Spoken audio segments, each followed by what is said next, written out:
Saya rasa benda ni jelas. Tak payah diorang nak berselindung pun dah tak boleh dah. Memang jelas bukan di mata orang politik tapi juga di mata rakyat. Diorang cakap sibuk pasal nak take over kerajaan lah, nak ambil alih kerajaan lah, nak tumbang kerajaan lah. Sedangkan diorang calon Perdana Menteri sampai sekarang kita tak nampak sesiapa. Kita tak nampak satu hal. Kita pun tak nampak sesiapa yang berwibawa nak membawa peranan sebagai seorang Perdana Menteri itu. Dan ia dibuktikan lagi dengan sampai sekarang pengurusi PN tak dilantik lagi. Tak kisahlah nak tarik balik keputusan BPN ke ataupun nak lantik pengurusi baru ke, pun masih tak buat keputusan lagi. Nak mesyuarat pun tak buat lagi. Sedangkan bendahari PN dah bertahun dah sampai sekarang tak dilantik lagi.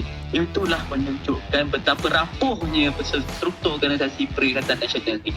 Macam mana kita nak harapkan dia menguruskan sesebuah negara Malaysia ni yang sedang dalam fasa pembaikan dan juga fasa tengah perform antara yang paling terbaik di Asia. Macam mana kita nak mengharapkan daripada organisasi pada Perikatan Nasional ni? Kita tak perlu menilai benda yang besar, sedangkan benda yang kecil dekat depan kita ni pun masih gagal lagi diorang uruskan. So, jangan pandang the bigger picture of that. Kita pandang yang smaller picture of that pun diorang tak dapat nak uruskan dengan baik.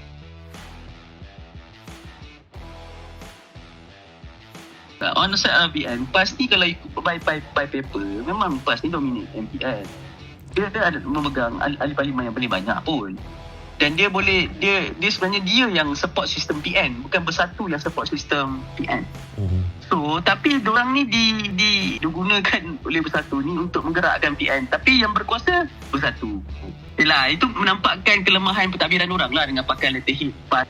Tapi yalah, dengan letterhead PN, dengan letterhead PAS ni semua ni saya akan turn back kepada saya punya soalan, menunjukkan kerapuhan sesebuah organisasi gabungan itu sendirilah.